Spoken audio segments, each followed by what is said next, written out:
squashed.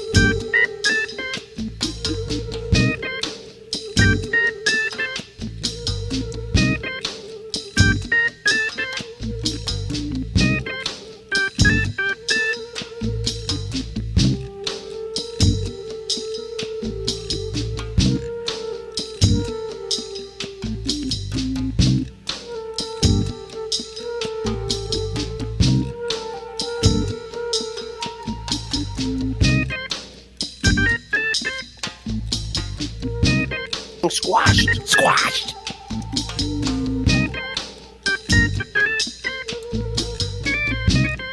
Squashed, squashed. Squashed, squashed.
Squashed, squashed.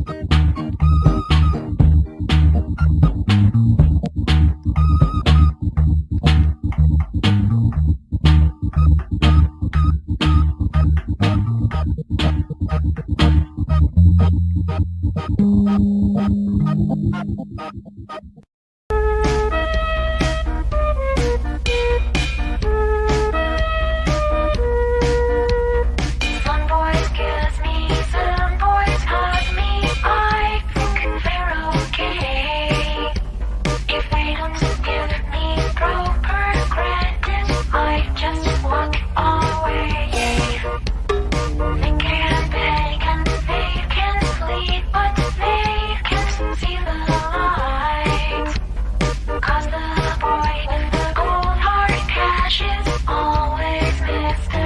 Right. 'Cause we are living in a material world. I am a material girl. You know that we are living in a material world. I am a material girl.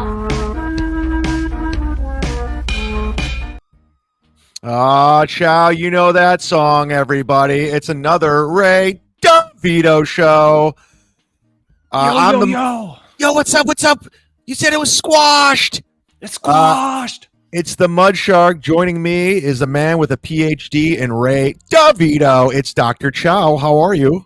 Doing well, General Mud, and super, super excited for tonight because there's only a few people who might know Ray better than me Ooh. in this world. And when I say we stand on the shoulders of giants, I'm referring to these two guests we have coming on. Wow. Tonight. So without further ado, I want to get into it. But these two men met the slow. Wow. And lived to tell about it. I want to welcome Mr. Carlos and Mr. Spears to the Ray Duh-Vito show. Oh, this is an honor, a huge honor. Carlos Danger, Mr. Spears, thank you for joining the Ray Duh-Vito show. This is a big time get right now. Hey, no fat jokes. No fat jokes. Whoa! Get started again. Thanks for having me. Absolutely. You guys are OGs in this game of watching Ray, and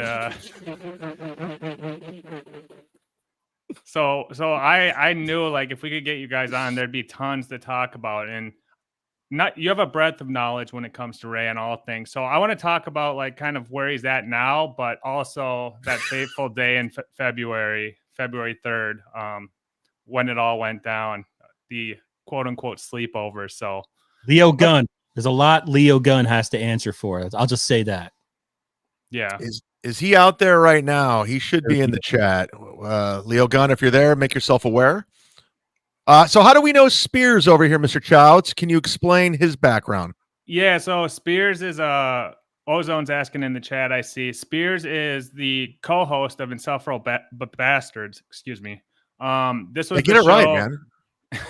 This was the show that Carlos and Spears hosted for a while and kind of transitioned into the shitverse type content they were covering. But we were like the third best podcast in the shitverse for like 2 weeks. Then fucking BYB kicked our ass and we quit.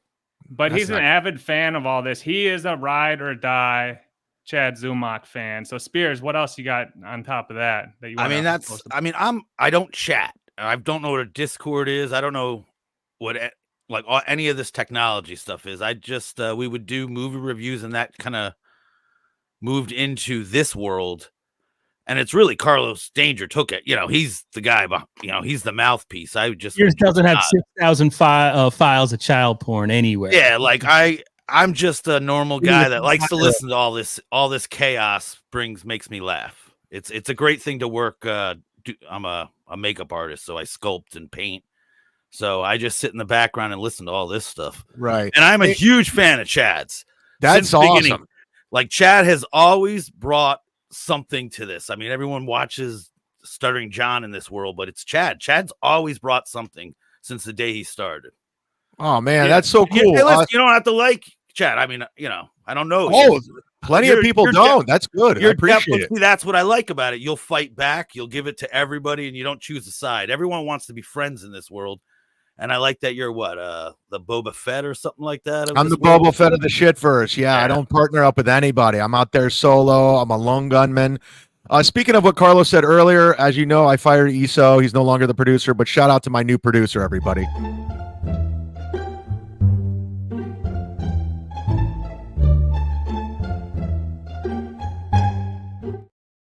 He's on the 1s and 2s today. He's only getting fucking 6 years. Can you believe that? He got a plea bargain.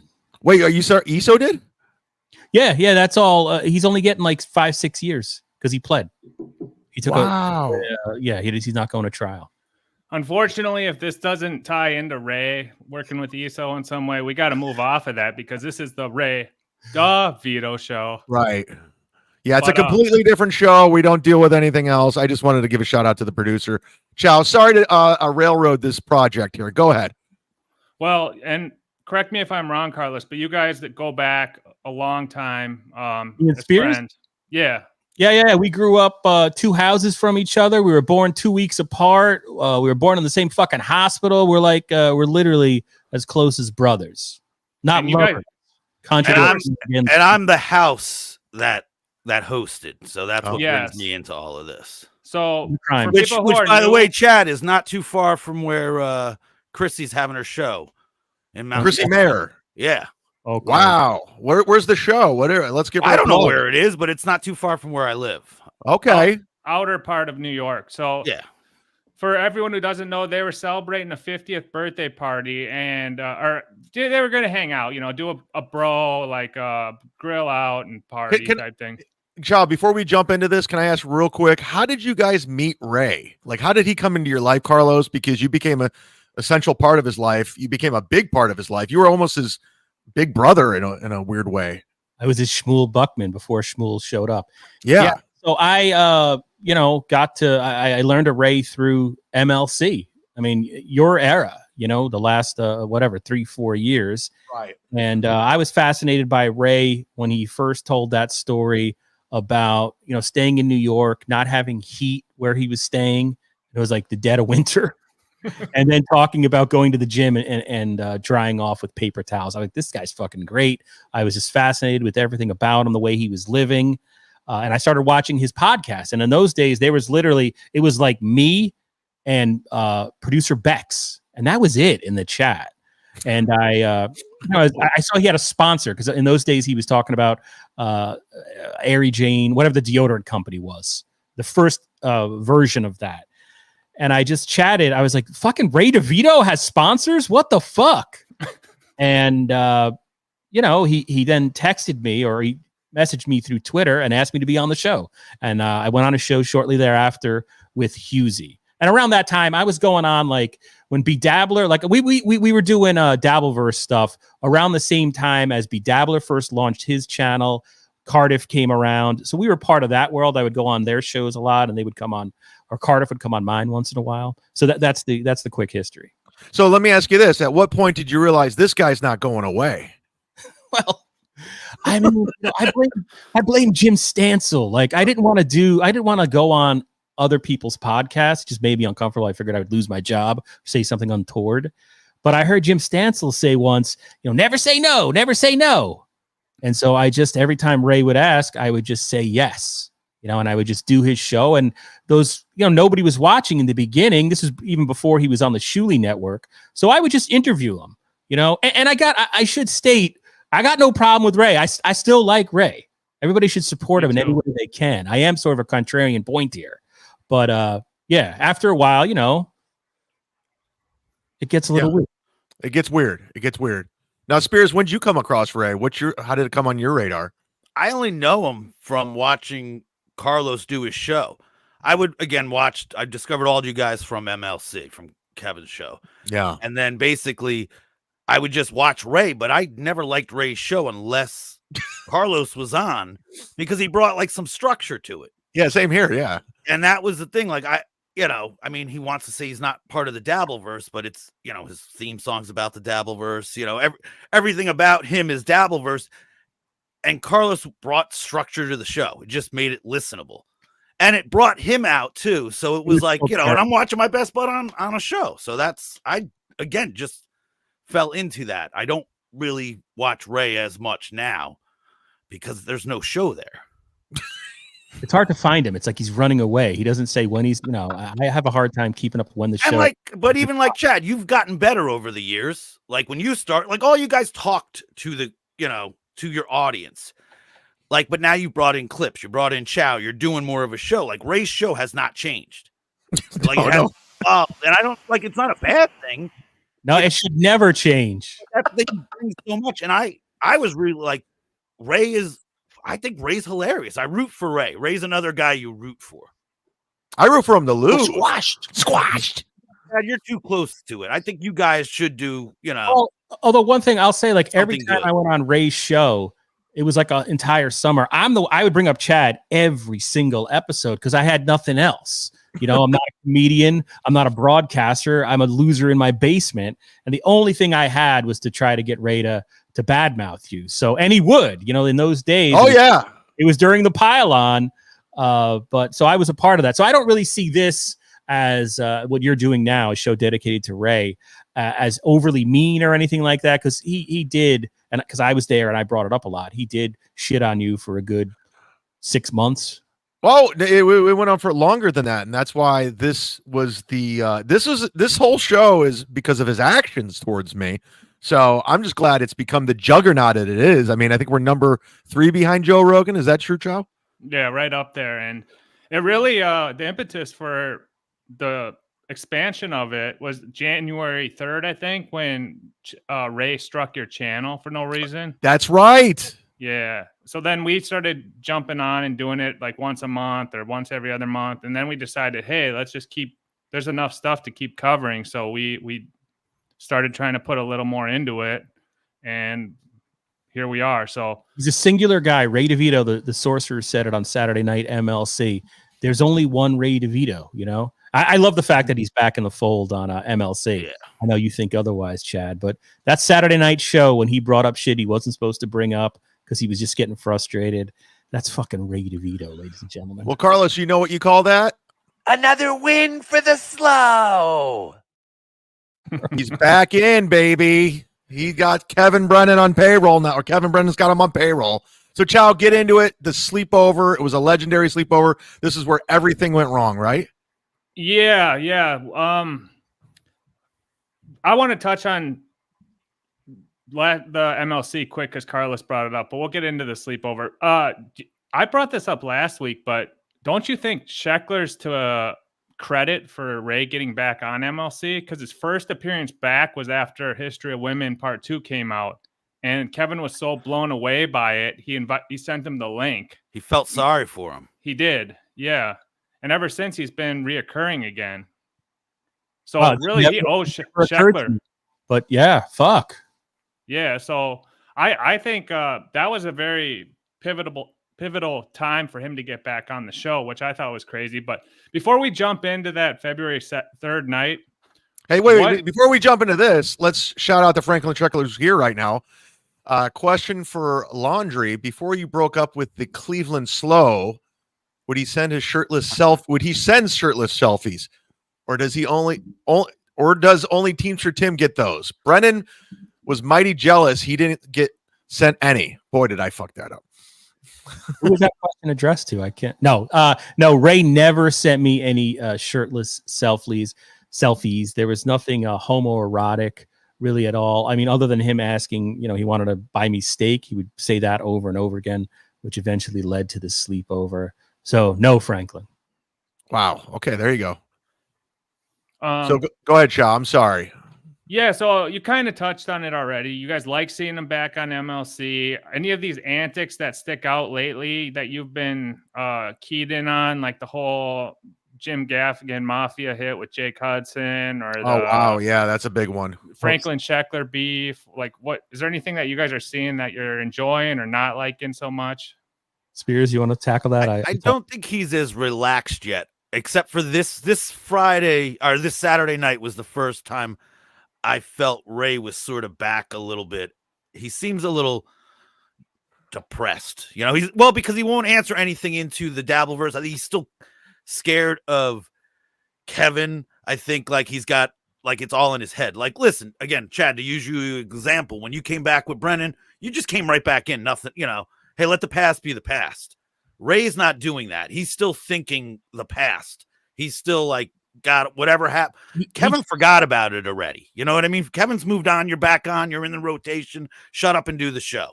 And he's not there to, he always seems hesitant.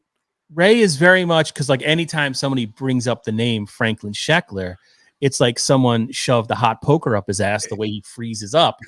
And he can't find any of the humor in some of what. But it is hilarious when somebody brings his name, Franklin Sheckler's name up, because you could just see Ray's face. It just changes. Yeah, he's not even masking it, and I get it sucks for him. And he. Sorry, Chad, go ahead. No, he doesn't have a poker face when it comes to Franklin Sheckler. Yeah. He shows his cards every time. No bad news. He can't take any of that bad news. His poker faces. That's a perfect example, Chad. You're so good at this. Right.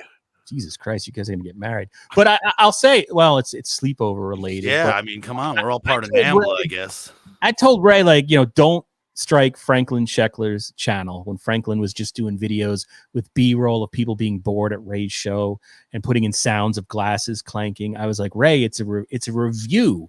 It's protected by the First Amendment. Forget fair use. The guy's doing a review of your show. You can't strike him for that. But he just wouldn't listen. And I told him, I was like, I get you're pissed at him. I'd be pissed too, I guess. But you're only going to make it worse. You're only going to put a bigger target on yourself by doing that. And Ray just would not listen for whatever reason. And that was both publicly and privately. I told him that. And what's incredible is as much as things change, the things stay the same, because I rewatched that episode from the sleepover, and that was discussed heavily in the episode, was the Franklin Sheckler striking his video.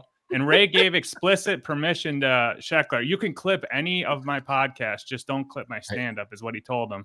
And this was a whole ordeal that was going on at that time, whether he was going to remove the strike or not. So we'll get into some of that, but I want to talk about you guys' firsthand experience of the sleepover. So what was it like when he showed up in those basketball shorts? Was he wearing basketball shorts? I don't remember that. I mean, like the thing about the sleepover, Leo Gunn, because what ended up happening, I just found this out the other day, like literally yesterday or the day before, because I went back and watched that episode of MLC. And at the beginning of his broadcast, Kevin Brennan reads a text from Leo Gunn because Ray had invited Leo Gunn. Now, Ray, after the fact, was kind of like wishy-washy, and I actually wasn't sure if he actually invited him, but fucking Brennan read the text. Like so Leo's like, Ray wants me to go to this sleepover with these two maniacs, and he had like, it wasn't even Spears, it was the orange. So like, just for Ray to do that was insane because, all right, I've known Spears forever, right?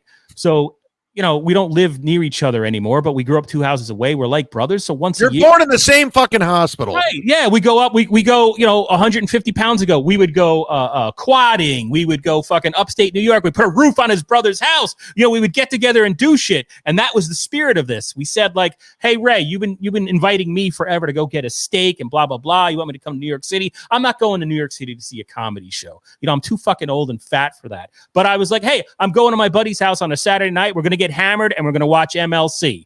We weren't planning to do any podcast at all and we didn't even know if Ray was coming because he didn't respond, because I think on the back end he was trying to get Leo Gunn and Jim Stansel to show up because Ray didn't even want to go. So it was this weird thing where all of a sudden Ray announces on Twitter, I'm getting fucking angry thinking about this. Wow. Oh, so I'm in New York. We don't know if Ray's coming from Cleveland. And Ray announces on Twitter, I'm going live at 9 p.m.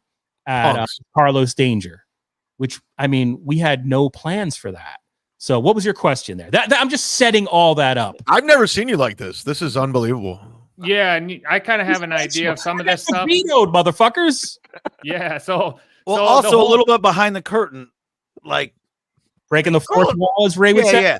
Yeah. Like if Carlos is doing a show, he wants it set up right. He's not coming in. Like we even did an audio test before we even started to make sure. I don't have great audio here. I don't have great internet here. I don't pay for anything high speed. Whatever. I don't need it. I don't use it. So we weren't going to do a show. Like I have a what is this? A tower computer. I had bought a laptop. PC from 1988. I must like for Christmas, I bought myself a laptop, never even opened it. It was underneath the couch. And that's when we saw a text from Ray. I'm going live with Carlos Danger. We didn't even know that. We had no fucking equipment. So then we're like, all right, I guess Ray's showing up, because I wasn't even sure if he was going to show up. So we bent over backward to set him up. And we're like, all right, he can do his Rock Bottom podcast. We put lighting and the whole thing. So when he first came in, it was like, we had no time to even say, hey, Ray, how you doing? He did come in with the laundry basket. You know what I mean? He had that right away, but we weren't like, we had told Ray, look, Ray, we're not going to take selfies. The whole thing was like just supposed to be a couple of guys getting drunk and watching MLC. Yeah. So, I wasn't going through his laundry basket. I remember he had some kind of weird red pillow that looked like it belonged to a child. I mean, he did have that. I mentioned all that in MLC. Dora the Explorer, came in with one bottle pillow. of wine. Well, it wasn't Dora the Explorer. It was something like that. I couldn't actually pick out what fictional child character it was. Right. From like that age group. Yeah, he had a bottle of wine. That he had a drinking. giant bottle by himself. It was like some rapper, like Ludacris or Dr. Dre or Let's be topical. Wine. Be topical. P. Diddy. Go ahead. Right. Yeah. Baby oil. But yeah. So like basically he walked in, like he put his shit down. Spears showed him, all right, this is where you're going to crash. And then it was time to go live because he had already announced 9 p.m. we're going to go. And like I wasn't on camera during that first episode. We had tech problems. We had no equipment. We had a Rodecaster, but only one mic. We had his shitty mic. So it was what it was. It was a clusterfuck. It was a clusterfuck, but it was fine. But But we also we didn't hang out. We didn't socialize. I think we ordered pizza and didn't even got it. And then he started his podcast. So like we didn't even like. Ray was just like, and again, I had one introduction to him because I guess I insulted him a long time ago on Insufferable. It was in October, a couple of months before. Spears called him a failed comedian. And that was right when he walked into my house. He said, "Hey, you're the guy that called me a failed comedian." Oh, so he already lined up with you right away. I mean, right but away. it's Ray. Like, I have to admit, he wasn't as big as I thought he was. I was. But Yeah. it's now squashed, right? Yes, we squashed. I thought it was squashed. Until right now. So that one, we did the first rock bottom, that was fine. But then towards the end of that rock bottom, suddenly Ray accepts an invite to go on MLC, which was starting at 11 o'clock. And I in no way wanted to go on because, to be honest with you, I had been in Spears's since 2 o'clock. I was hammered, right? It was supposed to be a drinking night. I didn't want to go on the stream. So sorry, Chow. I'm going on like No, that's perfect. Exactly this is what we want to wanted. know about. Like, we want to know what it was like when you walked in. You don't have any specific memories. Like, I know you mentioned on MLC that like he was putting on deodorant at one point. Do you remember like what his smell? No, he did was like? show us. No, he showed us his deodorant. That like the Harry Jane's. Harry That was Jane's the Harry deodorant. Jane time. Yeah. But you have to use your fingers. Isn't that just weird? Yeah, but it's good for you. But I gotta go pro AJ all the time. But smell. Mac just touched on one of my questions. The laptop. Can you guys tell us more about this whole like? He thought you guys stole the laptop. Well, first off, like I said, we set up my laptop, my brand new laptop, laptop that he used for his show.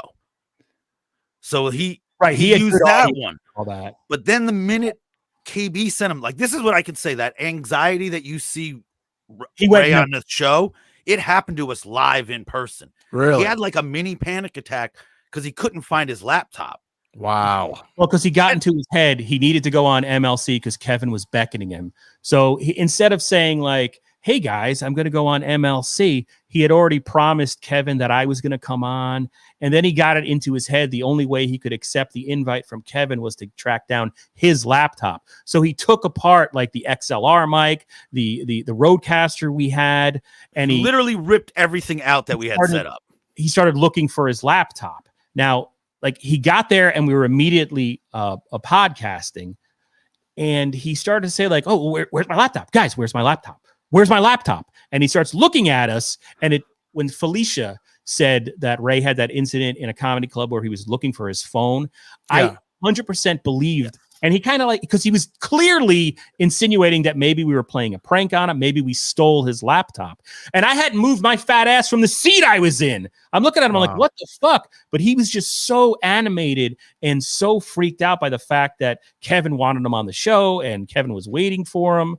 So, his laptop was right where he left it. It was like 5 feet from him. So, but before we get into the super chats, we'll get to you. But before we get into it, so it was supposed to be a nice chill evening. We're gonna get drunk, watch MLC, get a pizza, and he's immediately causing problems, tech problems, computer problems. It's a clusterfuck. It's not exactly what you guys wanted. You guys are childhood friends. You just want to hang out. Meanwhile, this guy's trying to get content. He's trying to do this, that, and the other thing, and the whole night's ruined.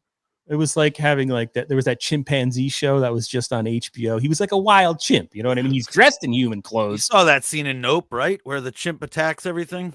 Yeah. It was that. It was, yeah. You're just kind of in fear for your life.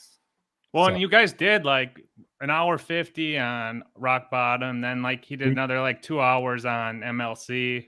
So it was just basically streaming all night. Right. He just did it at his hotel or did it at home. That's exactly right, because Spears said this. Like we didn't actually hang out with Ray. It was as if he was a hologram. It was just the guy from the podcast. Like I didn't meet Ray Duh-Vito. I met podcaster Rock Bottom Ray Duh-Vito. You know what I mean? I never saw, if there's a real side of Ray, I never got to meet that guy. I mean, well, I guess I did later on before he left, but shit for 2 hours. Yes. But like that was the whole, like I'm not going to say I was disappointed. It was definitely like, it was still a good fun, but it was not what I expected. We didn't hang out. That's exactly like, we just thought we'd get drunk with Ray and we talk shit about Chad, and none of that happened.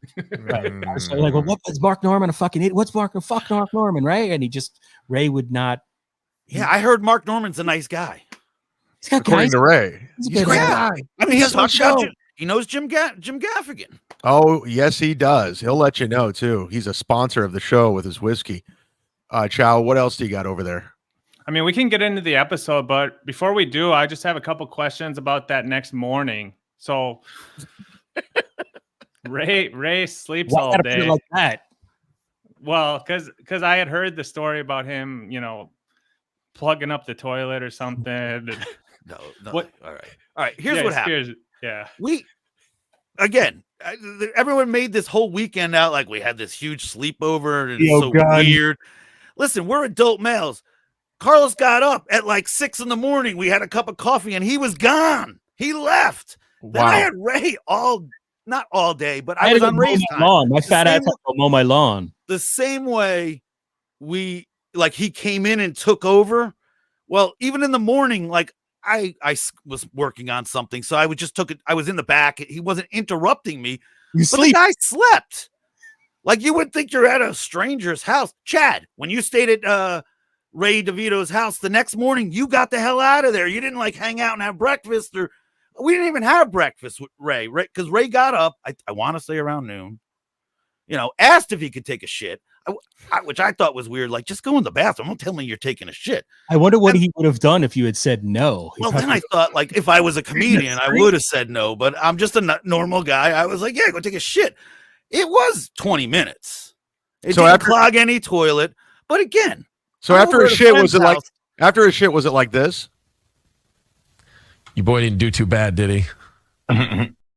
But again, it wasn't like, it wasn't a big deal. He didn't stink up the house. It just, take a 10-minute shit, dude. You're at a stranger's house. Yeah, but you're on septic, right? Because it's 60 miles north of New York City. So you did have to get the fucking truck out there to clean. But I wasn't too worried. But I will say the one weird thing was, like, I live right next to my niece and nephew. So my nephew knew Ray Duh-Vito was coming over. And it's because he doesn't watch the show. But like he'll walk in and out and he'll just hear people yelling at each other. So he'll ask me questions like, hey, is Chad in jail yet? No. He's a shark. But he wanted to meet Ray because he's a huge fan. The one time he walked in, it was Ray Duh-Vito, I think, talking to the Ray Duh-Vito puppet. And he thought the Ray Duh-Vito puppet was the funniest thing in the world. And he even asked Ray, is the puppet with you? Pick up a pen, you punks. Then Ray gave him beer and it got really weird. Yeah. Oh, wow. Then it got really weird. Then they went to Planet Fitness. It was a whole thing. Hey, Chow, can we read a couple of these super chats? Because some of these are directed to the fellas down here. Yeah, get to the chats and I'll pull up the episode of Rock Bottom from that night. And we'll touch on a couple things from that. Tigger says, hey, fuck you, Carlos. Tulsa King rules. I love you, Tigger, but wrong. You're wrong. You don't like the Tulsa King on Paramount Plus? I've seen it a million times before, right? It's everything that's on cable, those male soap operas. Dallas for dudes. Thank you, Brian. But it's Stallone, dude. Watch Copland. Watch Rocky again. Yeah. Nighthawks. Rugger Hauer. Billy D. Williams. Bill from Jersey just gifted 5. Hi, Bill. Biggest wrench in the game. Speaking of Leo Gunn, he's here, everybody. Ray told me that OJ gave me and Stancil permission to sleep at Spears' house after the Beers and Bears sleepover Carlos was throwing. I mean, I said Carlos. I mean, going on MLC, I guess we'll get to it, but like not knowing that Ray had told Leo Gunn. And then so the whole way Kevin interpreted it was through Ray's text to Leo Gunn. So I was totally fucking thrown off by it. So God damn it, Leo Gunn. Well, Leo Gunn follows up with this. Carlos called it a sleepover. Ray called it a work event. That's a fact, Jack. I think he did want super chats. Ray's not going anywhere unless he gets. I think he did ask, is there a club around? He had asked me previously if I knew any comedy promoters in the area, and it's like where Spears lives is like it's a bedroom community. Yeah, it's like everyone works in the city, and dude, Westchester County, it's all a bunch of fucking hedge. We're not going out to a bar with Ray. Yeah, we get it. We would have been arrested. That's the other thing. People were like, why are you just at the house? It's like we're not leaving the house, the three of us. Yeah, we're not teetotalers either, man. We're there to get drunk. I mean, that's what we went. We had a mission. We had to do a mission. Wow, it was all fucked up. Cousin It says, can you all zip it up in the chat? So can you all zip it up so the chat can talk, please? Sorry, we'll be quiet. Hey, Chow, read this one from Stallion 19, one of the best clippers in the game. Carlos equals Vito Spetafore. Spears equals Johnny Cakes. Also, happy birthday, Doodle. Oh, happy birthday, Doodle. Yeah, shout out. You allow the chatters to wish each other happy birthday? Yeah, man. About We're all about crosstalk here. Franklin Checkler's here, everyone. Was there Blue Chew visible in the Slows laundry basket, Carlos? Not that I saw. There was prescription pills, but I don't think it was a Blue Chew. I don't know though. I didn't look at it. Like I didn't go through his shit. Chris Mack has been a member for 10 months. Never forget Ray got hammered and misplaced his laptop and then started accusing Carlos and Spears of stealing it. Dumbest motherfucker to ever live. Shaking my head. I mean, he didn't literally accuse us, but that was the vibe I took from it. There was a moment there where he was questioning whether we had stolen his laptop. Read this one, Chow. This is your boy. Franklin Checkler, Spears, do you think Ray was hinting that you should get in the shower while he took a dump? I Whoa! was already in there. I never thought about that. That's a great. Johnny Payton's here. He hates Ray. I like this guy. Remarks on the slow using an alias at Astoria Planet Fitness. He lied. Are you guys aware of this? I'm aware that he uses Planet Fitness. I don't know anything about an alias. Wow. Yeah, well, Planet Fitness is our sponsor, but it hasn't been confirmed, but it's believed that Ray's been, since his nationwide ban that took place after Felicia called in, it's believed that he's been sneaking back in under a Nate J, aka an alias. Yeah, we got information on that. And look who's here, everyone. Reels, who was the good egg of the week last week. This one's towards the goal. We're going to hit the goal today, everybody.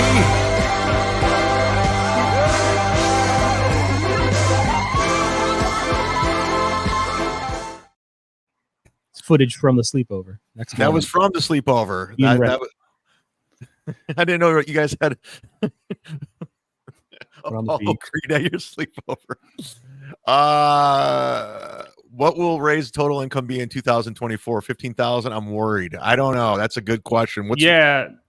So there will be a full accounting of this, but as of yesterday, his super chat total is, for the year to date, is $12,469.29, and that's. Are you being serious? Yeah. So that is amazing.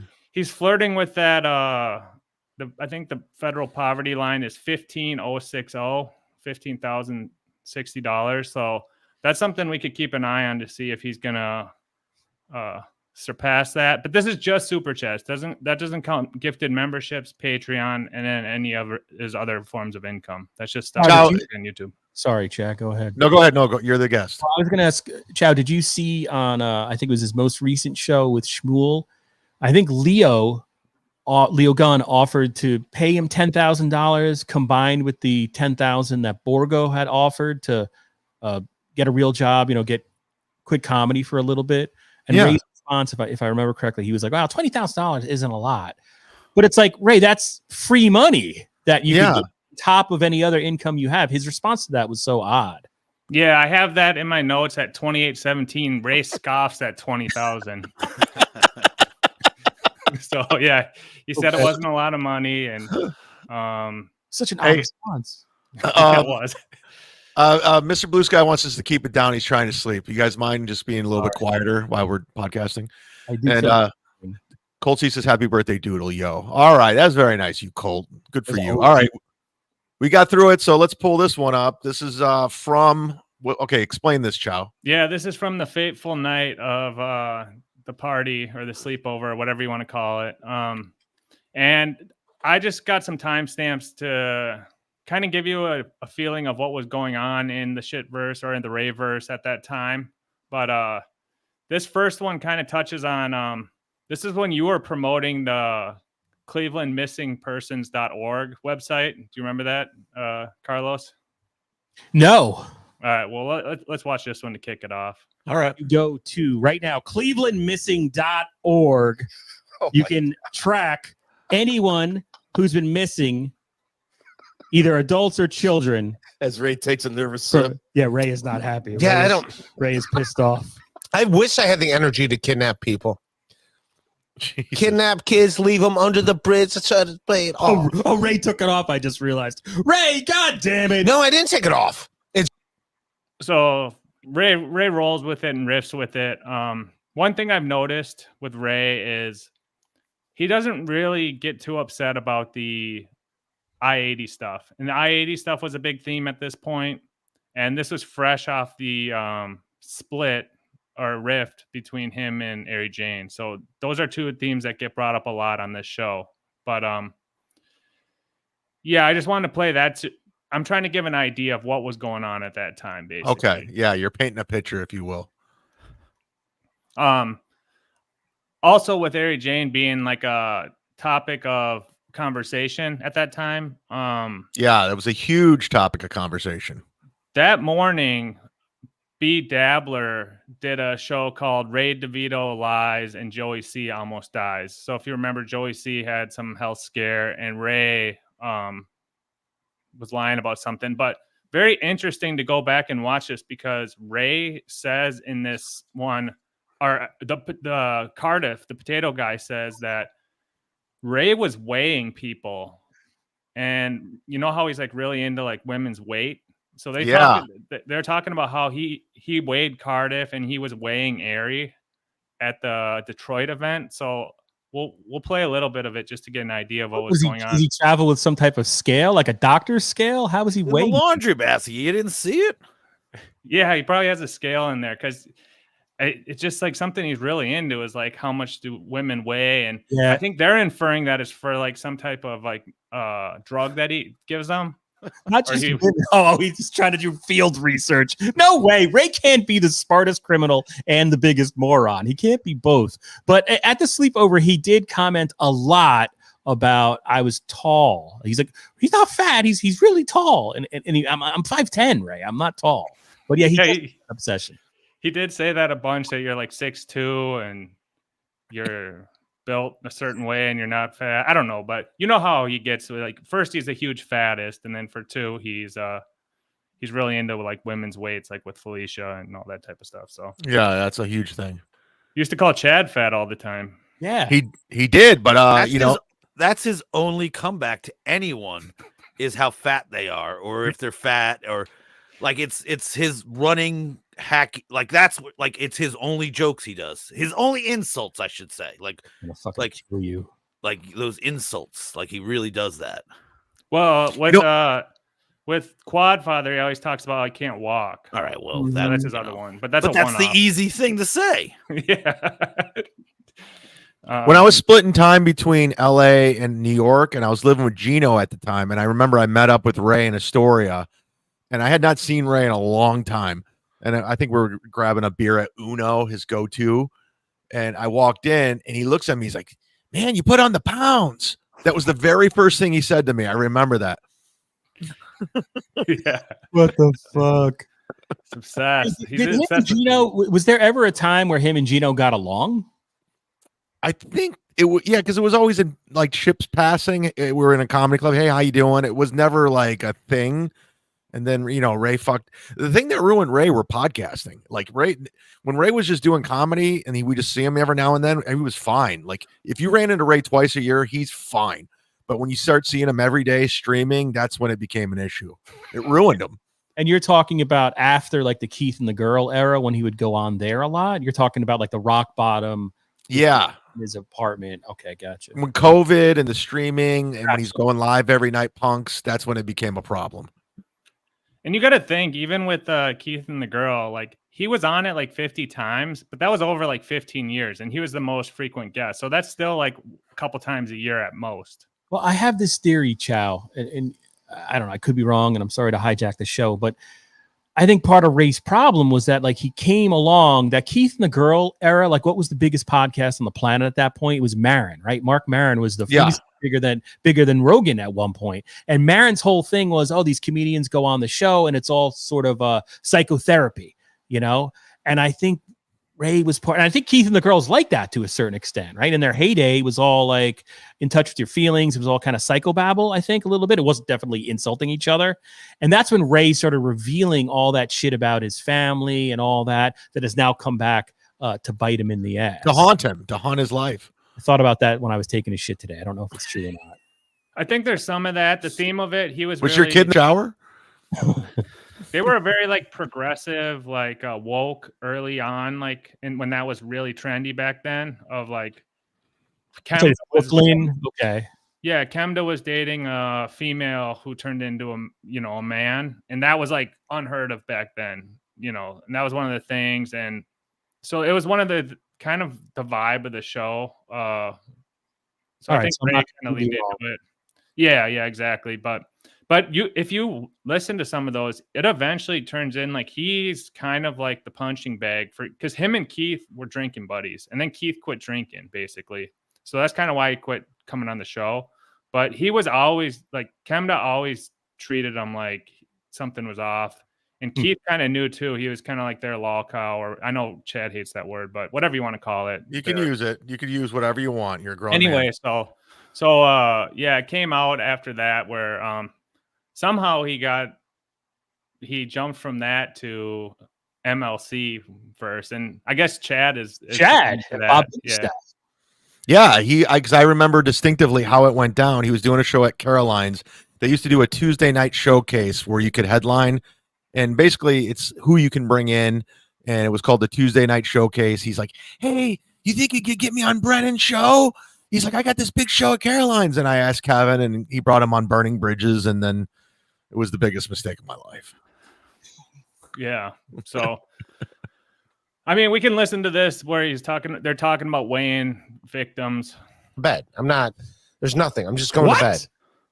I'm just going to bed. Like, I'm just going back because I'm tired. I'm I-80 sleeping. between Cleveland, Ohio, and New York City. I mean, you have to question, and now this whole weighing her so he can figure out when the roof can kick in. Yep. To the second, he's got it nailed. And then the other thing, well, yes, he put me on the scale and then said I don't have ClevelandMissing.org, by the way. It's ClevelandMissing.org. the other thing was, and the other thing Ray was saying was they had to go because Ray was driving and he didn't want to drive drunk. Right. All right. I'm not going to incriminate anyone.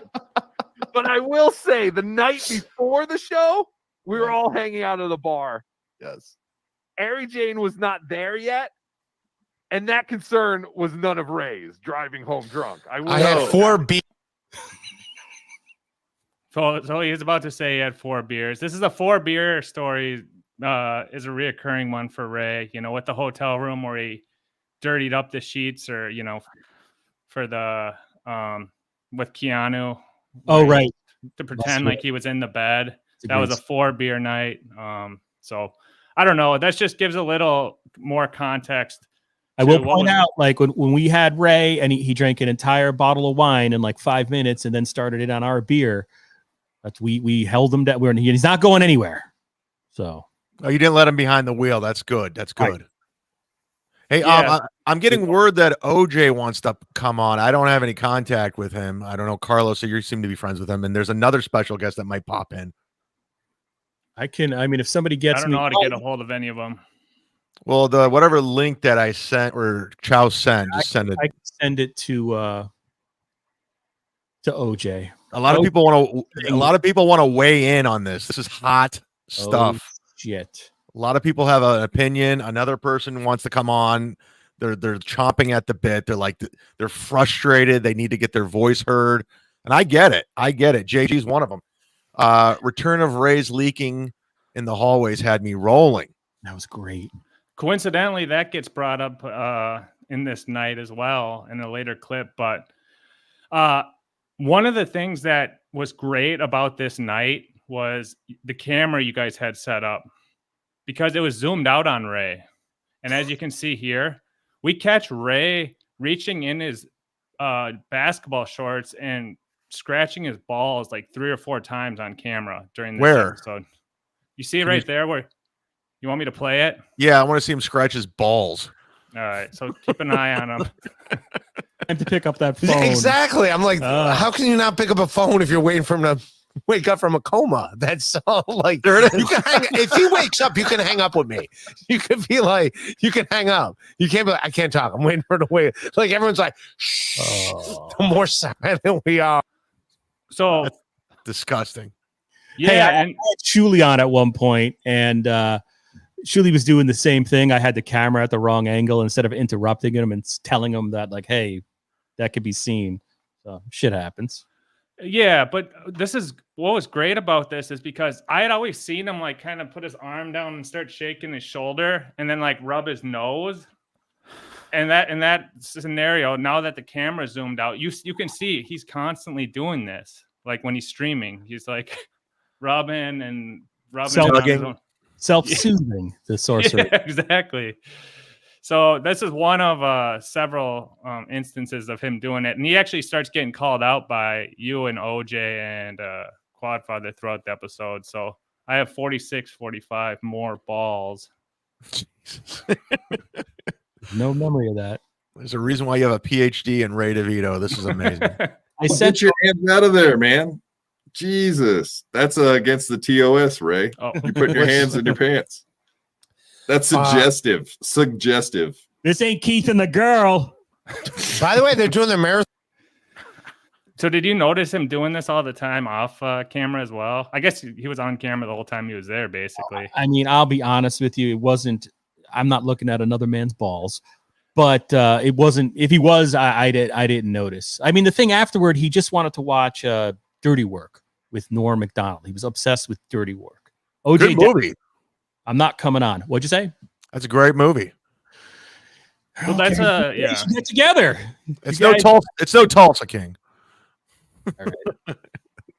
Hey, Chow, I don't mean to interrupt, but we got another one that wants to jump on real quick. Do you mind if I bring him on?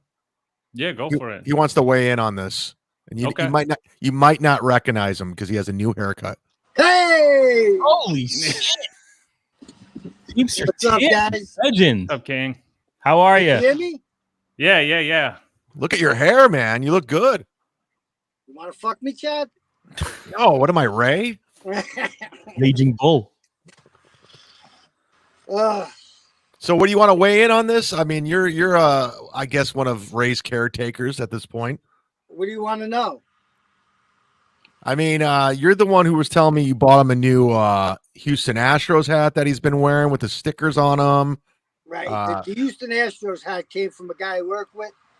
He flies all around the country to different stadiums, and he got me a Houston Astros hat right from the stadium, and the Raiders hat is from Vegas when we were out in Vegas.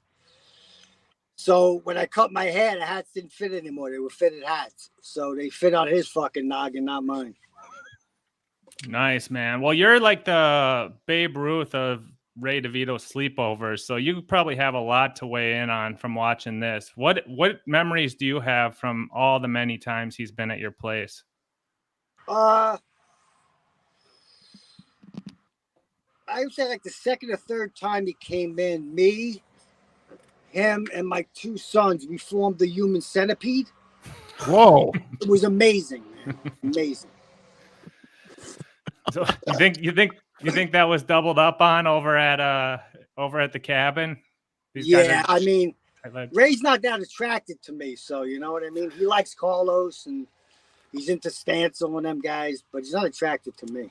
Yeah, but there's no way I'm getting on my hands and knees. Look at me. That's not happening. Yeah. My gut prevents that. That's true. No, there's one thing I do want to ask Teamster Tim, because you're very nice. You give him a place to stay. I think you're too nice to him. But does he still drink all of your liquor and your beer? Yeah, you hide the anything. I usually get wine for Christmas for my job. He wipes that out within January. Then he starts with the cooking sherry. You know, he'll just go through it. You know, Tide Pods, whatever's available. I mean, I've gone through his laundry basket. Nothing I could use. I mean, as far as the meds, nothing I could use. Right. Yeah. It's nothing that's going to be mood altering. Right. The Hey, good stuff, Oxy, you know. Hey, Chow, Franklin Scheckler has a question. Can you read it? He's accusing me of being a fag, this guy. Question for TJ: how often does Ray send shirtless selfies? Do the photos accompany an invite to eat steak? I'd say that's probably like the third or fourth one I got. Jesus. Yeah. I mean, I'm into that kind of stuff. You know, I'm at a rest area just south of Syracuse, and who knows what's gonna happen up here. Oh, you're at a rest? He's on his way to Carland. No, I got a question for Tim. Like, you've got a dog that's been featured on Ray's show from time to time, and yeah, didn't he? Wait a second, didn't Ray like stab him with a fork one night? I was sleeping. Yeah, he did, and then he also has had a long history with dogs. Like, he's always in this episode that we were watching. He's always talking about he's laughing about how his dad used to shoot his dogs, and he tweeted last week about how like his neighbor's dog went missing. And in this episode, it comes up that Ray stole Ari Jane's dog, and he's allegedly. Me and Chad are starting to think that Ray's been like eating dogs like way before the Haitians. And we saw this. This was a comedy event that Ray was at. Chad, if you want to pull up the bigger one, I know you have it.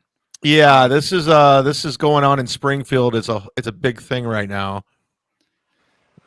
Yeah, so what precautions or fears do you have with Ray being around your dog? Not at all. None at all. Okay, that's good. Racial fucking maul him. Well, one thing I noticed in one video he posted a long time ago, he's at your place. What's the dog's name? Gracie? Gracie. And like Ray, he's like leading with his arm. You know what I mean? It's just an odd way to approach a dog like that. The dog, she likes to play, and he, he's like, bite here, bite here. What was that? I'm like, he's like telling the dog where to bite him. It's just a weird way to approach a dog like that, right? Because it's like a pit bull mix, right? What? Is it a pit bull mix? No. The dog? All right. American Bully, man. American Bully, XL Bully or something. Yeah, it's a big dog, so it can hold its own. But what people don't. I got someone sent me some that dog that Ray accused of peeing in the hallway succumbed to death within a month of that event. So all the stuff with dogs and Ray is just adding up, and it's crazy. So and plus his love for hot dogs. Like when he was in Vegas, he wanted a hot dog. Nathan hot dog. Like he kept getting hot dogs. He loves hot dogs, and it's very creepy. It's very strange. Hey, Chow, ask me the first time I ever met Ray. I'll tell you. There you go. What is the first time you ever met Ray? First time I ever met Ray, I was at a secret show up in Connecticut, and behind Matt Mead's house, there's like a park, and there was a bunch of kids riding their bikes, and I paid him to heckle Ray. So all during his stand-up show, these kids were yelling, "You suck, you stink," and Ray kept stopping the show. So at the end, the kids came around on their bikes, and I gave them money, and Ray accused me of being a pedophile. He's like, "Why are you giving those kids money?" I go, "You haven't even fucked them." Jesus. How the tables have turned. Yeah, well, that's crazy because he must have done a handful of those secret shows, right? He did two I think he did two. Yeah. How many was he booked at? Because I know he invited himself onto a lot of them. I think the first one he was booked at. The other one he was just like there as a guest and then went up on stage. But he wasn't kidding when he said like Felicia was there. She was there that time with Pat and stuff like that. So they did talk. But I don't know what they talked about. Ski told us a story once, like where he was up there with Ray, and Ray was like drinking, and then he got in the car, and then like a cop was following him, so he like drove around the block and parked his car, like, and then he came back to the party or something. Do you remember that? Yeah. What was that all about? Yeah, he left. He might have been a little bit lit, and then I guess he seen a cop in his rearview mirror. And he pulled over and parked the car and then walked back to the party. I was on my way out when he was on his way back in. I didn't hear the story until the next day. Okay, yeah. So that's kind of what I remembered too. And it was just something Ski had brought up when he was on our show once. Right. He was there. Jenta actually has a question. She's been a member for 10 months. Does Ray offer any money to Tim? Bring anything to his home that Tim would like as a thank you gift, like a bottle of wine, like apple pie, plate of cheese. No, nothing at all. Nothing at all. But he's not. Wow. He doesn't take advantage. I'm just fucking around. Ray doesn't take advantage. He comes in. He's a little bit weird and quirky. A little bit. Yeah. I dropped my phone. Sorry, guys. You're good. Hey, well, Tim, let me ask you this. Oh wow, I think we lost Hopefully Tim. you can hear. Well, you can jump back to it, but Oh, there Been it is. vetoed. You've been Duh-Vito'd. Ray Man. showed up empty-handed to Spears' house too. I thought that Sorry, was kinda- guys. Like I went home. I Yeah. just went home when I was doing those shows with Swartzen. I went home for 3 days to Cleveland, and my buddy had like a little get together, and he has 2 little kids. I bought him Cleveland Browns hats, and I brought Lawson's chip dip and a bag of chips, Oh God. just to be thoughtful. But I don't know why Ray doesn't think ahead and think of others. I don't know. I didn't Ray even stay the doesn't night. eat when he Ray doesn't eat when he drinks. It's the fucking weirdest thing, man.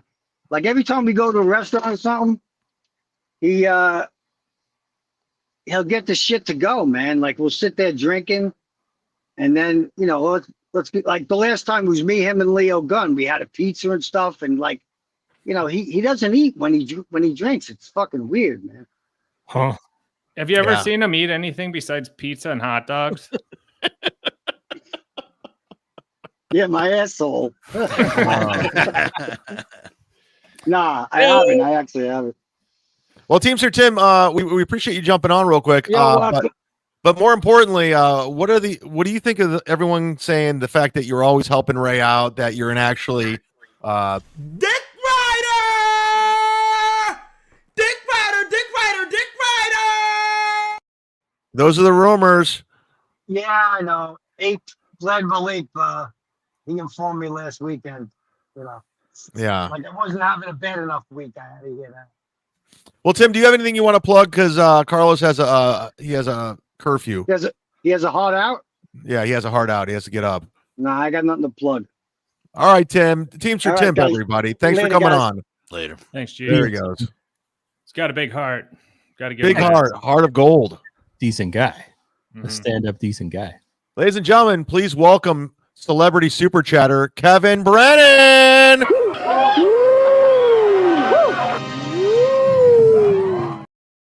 We're only missing Leo Gunn, everybody. The He's gun's an great. operative. That's why he's not held out. He's not gonna come. He does all his shit behind the scenes, setting us up. Yeah, Kevin- he's the right hand man to Kevin now. Yeah, he's Kevin's was dead during that sleepover. Spears he's Kevin's muscle right now. He's his informant. He's the deep throat. That's fantastic news over there, man. Thank you so much, Kev. G Rob says Ray is a turd. Final answer. I think we can go with that. Why not? And again, Carlos and Spears like Ray. I don't. So does Chow. Chow seems I like Ray. He's dank. I think Yeah, I Ray don't- hates Chow more than he hates Chad. He really Yeah, hates Chow. he hates me for some reason. I don't know. He only hates Chad because Chad hates him. It's the same way he is about women. It's like, he'll like a woman if the woman likes him. Deep down, he wants to be friends with Chad. No, well, he told my buddy, he told my source that he hates this show and he hates what I'm doing. So he's not a fan of the Ray Duh-Vito show. And I if Ray, you're watching, I'm never going to stop doing this for the rest of my life. This is what it is. This is my dedication, my focus forever, because you started this shit, and I end it. He did say, again, we did try to get him to badmouth Chad, and he did not really badmouth Chad when we were together. He did say, though, at the very end, when he left, was, hey, it's a lot. At least you could trust me staying over your house, not Chad, huh? So that was the only sad thing. Okay, got a little zinger in. There you go. Yeah, but it was just to me, and Yeah. again, I would have rather, now he might be right. I don't know. I might have hid more things in my house if Chad came over. But that No. being said, I would have definitely wanted to have a couple beers with Chad. Chad would have been, I think, way more fun. Fuck in yeah, man. retrospect now, I think we would have hung out. The other weird thing about Ray that is very, very weird, and again, I don't want to pick on him, but he would not. I think I was disappointed because, Carlos is famous in this dabble world. He's famous. I had a famous Ray Duh-Vito at my house. I didn't get to enjoy any of it because I couldn't even watch when we were done, when he was off MLC. He will not watch MLC. Yeah. He does not watch it. And I guess it was also uncomfortable because as soon as he signed off, they were just, yelling at Ray on the computer. So I have a question. So you guys having a big sleepover? You're getting drunk. Can we specifically the to word watch sleepover? Can we just end like that? You know? a bunch of men sleeping together in a One home bed. and in a home in one bed? No, I'm just saying you guys are going to get drunk and watch MLC, and that's the sole purpose of this. And he doesn't want to watch MLC. Yes, That makes no sense. Right. and we watched Dirty Work instead. That's like I would have rather watched MLC. Yeah, he doesn't find. Yeah, and I think Stevie Lou is the guest because I left and then Ray left the program and Kevin brought on Stevie Lou, and Stevie Lou was saying the shit that Chad just said about how we're sleeping together and watching horror movies and yeah, Ray couldn't roll with the joke. He was really uncomfortable, which surprised me. Wow, that's 'Cause unbelievable. it's We're gonna pull this one up here, Chow. What do we got? Speaking of people that he really doesn't like or hates, Franklin Sheckler, who's He hates him. Jesus, Chow. he was embroiled into a striking controversy. And if you know, this show was birthed out of Ray striking Chad's channel, basically. Yep. First week of January. And Never forget. he decides to strike Sheckler's channel a month later in February 3rd. And Carlos just gives him great advice. And for some reason, Ray doesn't take it. But he also gives explicit permission to Sheckler to use his podcast to make clips. So let's just watch and see. 8 days. It's not like his channel. And Ray, is did struck. you even watch the video, or did you just see the video and say, "Oh, this is my video," and you struck it? Did you watch it to see if it was? I just saw it was my stand-up. I didn't even see. I just saw it was me performing my jokes, and I didn't even. I was like, all right, it's my act. He's just like playing my act. And I get that. So you took it like when somebody walks into a comedy club, like Vince the Lawyer did to Shuli. Yeah, and like guys. you're just filming my shit. It's like I didn't say you can fucking film my, make fun of my pot, clip this shit up all you want, make videos of it. I don't give a fuck. But when it comes to my act, my comedy that I get paid to do, like that I'm on a record label, jokes that are on record labels and shit. It's like, dude, that's not yours to fucking just steal. But he transformed it. He critiqued it. It wasn't a traditional review, but if you watch the video, it's not just your stand-up. There's interspersed into your stand-up new audio, new video that I think one could argue was actually a critique or a review of your stand-up. It's up to YouTube. See what YouTube says. True. Is there a way out of this? Are you going to fight it? Is this your hill you're going to die or stand on? Are you going to fight it all the way? He's got 7 days to like make fun of my podcast. He put up my entire podcast the other day. Yeah, but Ray, you don't make the rules. There you go. Make fun of his podcast is what he told him, and I think he's done a good job at that.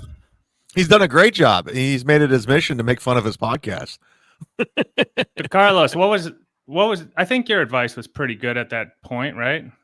Well, I was telling him not to strike the channel because he had no right to. He didn't have legal standing, and he put it on to YouTube. But I mean, the fact of the matter is he had no legal standing to do what he did. Yeah, so I'm not a lawyer, but I fucking know that.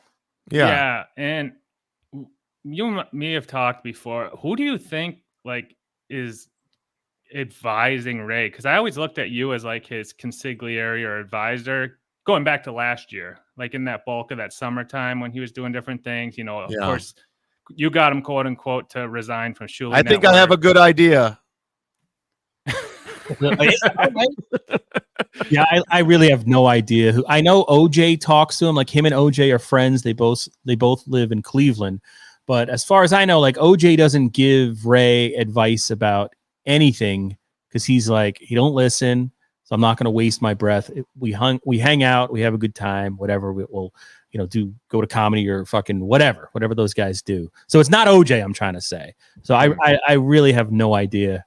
Because some of the advice he got, I mean, like, I thought having Kenyatta on was idiotic. That was a bad move. The way he handled that wasn't smart. I mean, I don't know.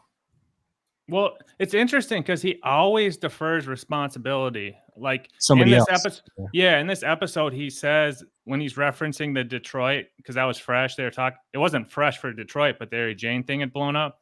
And he keeps going, OJ can back me up. OJ can say, I told her it was done. And, he's constantly saying like, oh, well, this guy told me to do it. That guy told me to do it. All this different type of stuff. But now he's got this new thing where it seems like he's got a lawsuit or who knows, but I don't know. Usually he just comes out and says, well, this guy told me to do it. I don't know. Yeah. And that was, I mean, like just being like serious for a second, because obviously this is all shits and giggles. Like I don't hate Ray DeVito, but it would get frustrating. I do.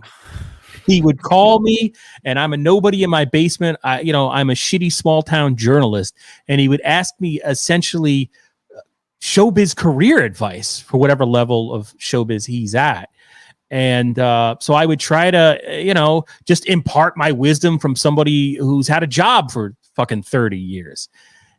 Because, I didn't want to say no to the guy, but he would always do that, because what he would do was he would ask you the question and then go live and twist it as if you're like, Carlos told me that. And that's exactly what happened with the Shuli Network stuff. It was, he asked for help. I gave it to him because I wanted to help him, much like Teamster Tim does. And then it was like he needed something. He needed someone to lay something on. He needed that attribution. And that kind of was like, what the fuck? And that's when I was like, all right, if this is all content, then this whole thing, then anything we say to each other, it can go on air. Yeah. Carlos, right. I have a question for you. How did it make you feel to find out that Ray calls 30 other people to get advice from too? Did you think you were the only one at one point giving him advice? Because I find that weird, like that he just calls everybody. Yeah, he calls Carlos. He calls Teamster Tim's. He used to call Kevin Brennan. He calls OJ. He calls Tukey. He calls everyone for advice. He is a phone guy. He's a guy that I think has to constantly be on the phone, which I'm not. I don't really, you know what I mean? Right. So, yeah, no, it didn't matter to me either way. Well, let me ask you this. Anybody can jump in on this. So Ray, obviously he's looking for community. He tried the Shuli Network thing out. It didn't work out. And he ran to Pottstown. They didn't want him there. They didn't get him a hotel. He mailed it in. He didn't even do a set. He complained about the whole situation. He talked his way to Detroit. He went backstage. He wasn't on the show. Then he was trying to go to DabbleCon 2. Well, he worked his way onto Hackamania. Now he's trying to go to DabbleCon 2. And finally, Carl and everybody said, no, we are not invited. We don't want you there. Bob Lee says, we don't want you there. So now he's back in Kevin. Do you think it's just he has no community left and it's just Kevin's his last shot? Well, I got a different take on that. Like he did go to Pottstown, and what came out of Pottstown though was the pink blanket. Like I don't think the stand-up comedy stuff matters that much in the Dabbleverse. Like Ray, it does. To Ray, it does. It does, but not to the audience. You know what I mean? Like Ray said the other night, pick up a pen. I'm the only one who picks up a pen in the Dabbleverse. And Shmuel Buckman, God bless him, said nobody gives a shit in the Dabbleverse or Hacker. Pick up a pen. Pick up a pen, you punks. So I like that Ray does these things where he shows up wherever. Maybe he's not invited, because the things that come out of it are just fascinating, because there's only one Ray DeVito. Like I don't really care about what he does on stage, but just that whole pink blanket thing, how insane that was. Entertaining, fascinating, endless. No, he's dynamic as a character for sure. Like he's way more obviously us three. Chad's a pro at streaming and doing shows, but like we're boring, so like Ray can make a mundane situation entertaining, basically. Right. And that was the sleepover where he came over, and it was just like bull in a china shop. Yeah, and I can't say it wasn't fun. It just literally, Ray is the guy you see on the air. Like I thought there'd be like a normalcy to it. I thought we'd get behind the curtain. That's all. Like I thought it'd be like a normal thing. It was all embarrassment and humiliation. Yeah, like people on Twitter being like, I can't believe Carlos let his kids stay. I was like, I was fucking 60 miles from my house. It kind of sucked. I'll be honest with you. The next day sucked, because it was just like. And it was funny getting texts literally from Carlos. Hey, did he leave yet? Like he was home. Like an hour. And there I was like, nope, haven't even heard a peep. So again, he was invited. We wanted him to be there, but it was weird. And he did, he really late, like after MLC and after watching Dirty Work, he did show me some fucking weirdo texted him a threat. how they were going to reveal something if he didn't do something. It was like I don't really remember. Like a blackmail? It was like a blackmail threat. And he was just kind of like, oh, this is the shit I deal with, you know? And it was it was weird. I was like, well, that's fucked up. So. Hey, Chow, I don't know if you know this, but we opened up the drunk line to the Ray Duh-Vito hotline. We got a message. You want to hear it? Yeah, go for it. All right. Hey, Chad. Just a thought. You know, you guys are doing Ray today. I saw that April Brucker stuff the other day, and it just doesn't sit well with me. I mean, that poor girl, she's got mental issues, and it's kind of disgusting that Ray's taking advantage of her. I don't know, man. Maybe reach out to her and see if you guys can get her to talk on your show. It's just an idea.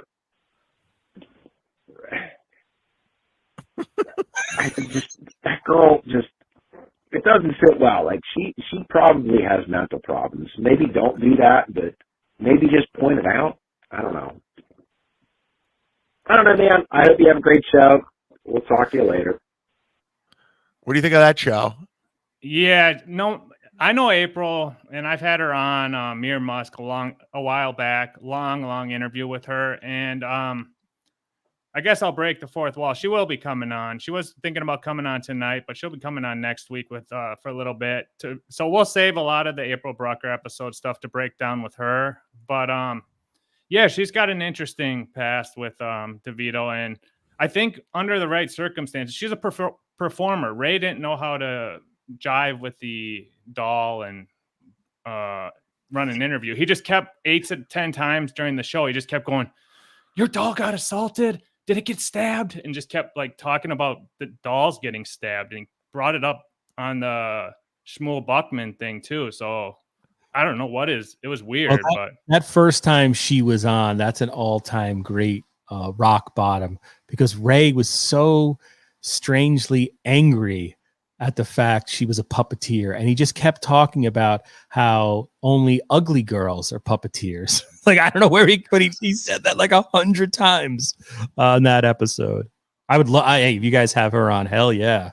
Yeah, we did a long interview with her, so I know her whole story. She's a true pro. She went out to Vegas for a big residency in a Vegas casino right when COVID hit. So sure she just wasn't hospitalized for mental issues, or this wasn't no. She used to open for that. What was the famous guy, Otto and George? Oh, really? A long time, yeah. Yeah, she knew that guy very well, and she's legit famous. She did there's some show that she did with him. In fact, B. Dabbler and her shared, I think, an employment. Yeah, a year or a building or something like that. Yeah, they know each other. So small world, exactly. Well, this one's out there. I will just give you a little taste. Everybody can go watch it right now. It's Franklin Scheckler's latest video. We'll just play a little bit of it. And we'll get back. You guys seen the this? 23rd of September, 2024. The Cleveland Slow had ventriloquist April Brucker as a guest on his podcast. Some might say that it did not go well. April, please sing Ray pissed in the hallway.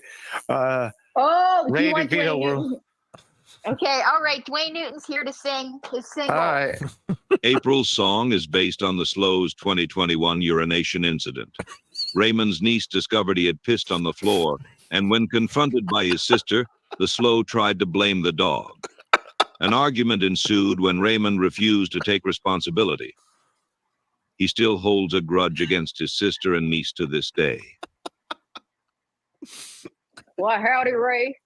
I understand that this was the #1 hit. People put music under it. Look how Ray. People did a remix. Here goes. It was Thanksgiving Day, and Ray got in a fight with his sister. And she said, "You should be a different we're not. I'm kissing. I'm kissing. I'm kissing in the. No, all right. Raymond was so rattled by the mention of him fighting with his sister that he removed April from the show. No, don't Don't bring up family. If you want to make fun of me, that's fine. Don't bring up my family. I'm gonna have to stab that puppet. Raymond warned April about mentioning his sister and threatened to stab her puppet. Yeah, Okay, don't bring all up right. family member. Yeah. All Don't bring right, up. all right, all right. That's unconscionable, whatever the word is. Wait. Was that Carlos? That is so unfair. I don't mean to interrupt, but No, please do. For Ray to say, "Don't bring up my family" to her, that's just a low blow because she's so pure of heart and insane. And like, I did the remix. I took that Franklin Sheckler stuff and edited it down to just her singing Ray's Pissing in the Hallway because it's a fucking all-time classic song.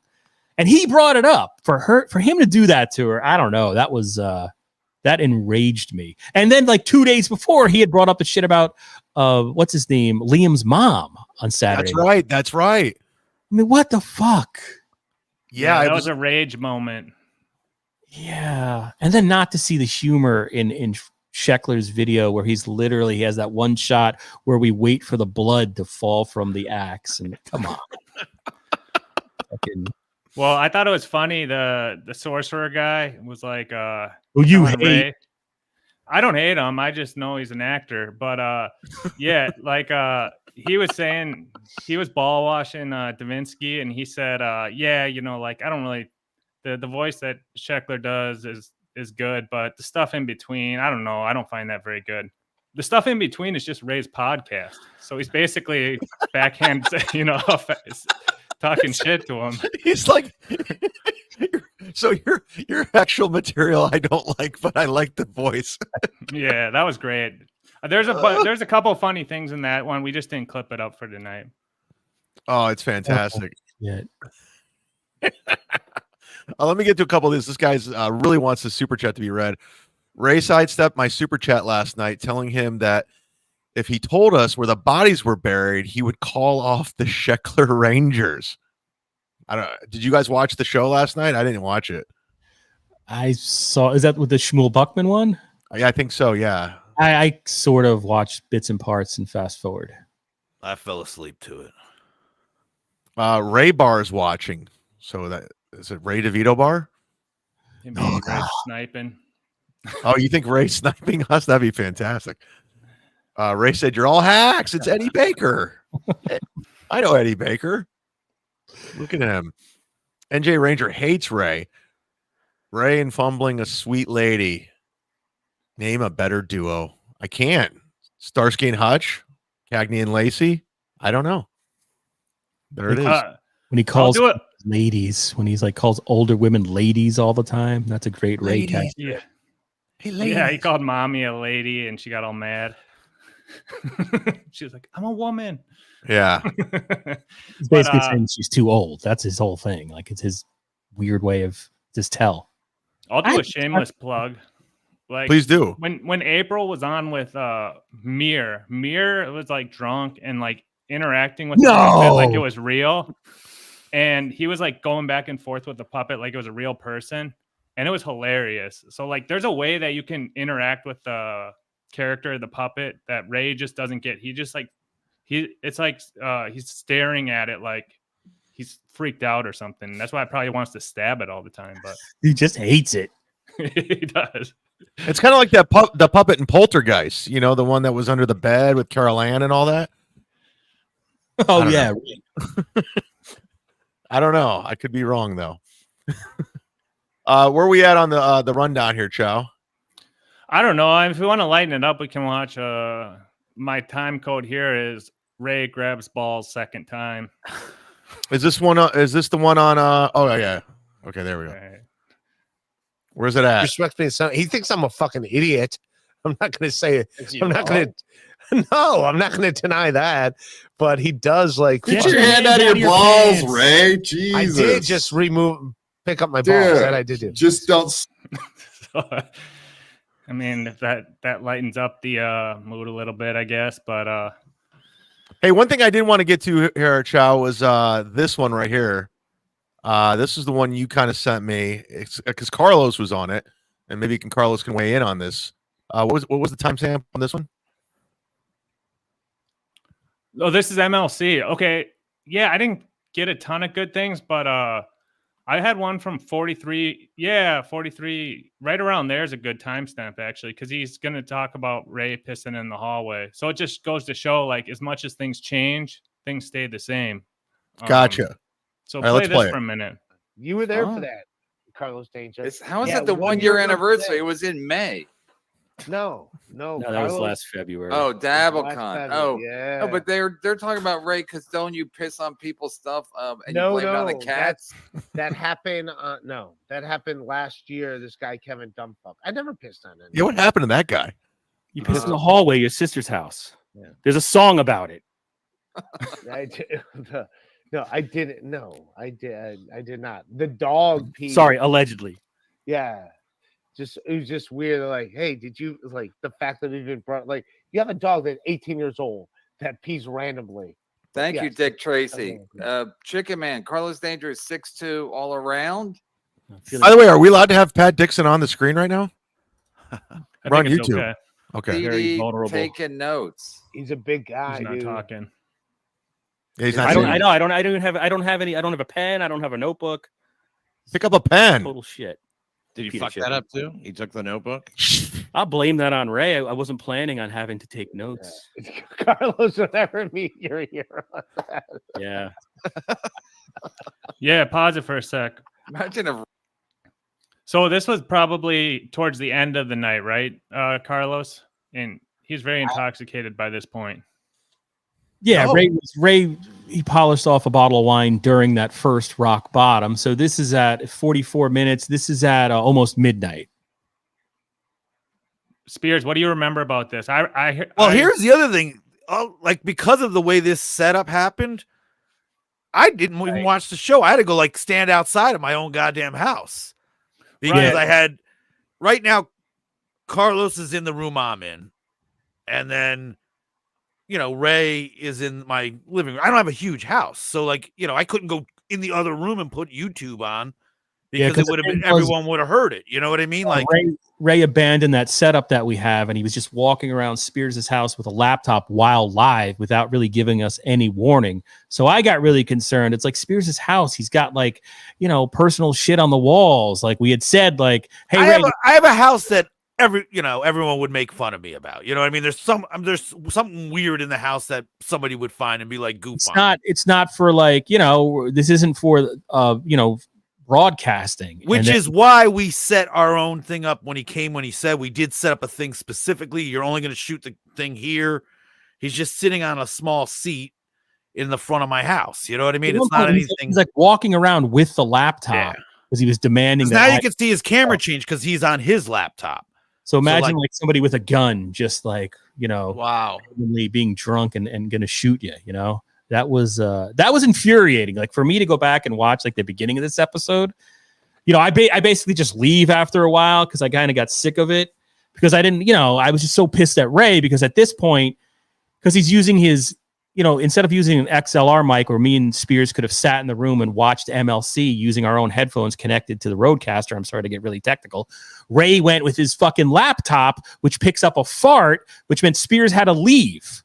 Right. And so he just, can you imagine you're a guest at the guy's house, and because you don't listen, now the guy's outside listening to the broadcast on a cell phone because he doesn't want to fuck you up because of all the audio feedback that would happen. So I was like legitimately pissed at that point. And this, if you want to go to 1 hour and 3 minutes, I do.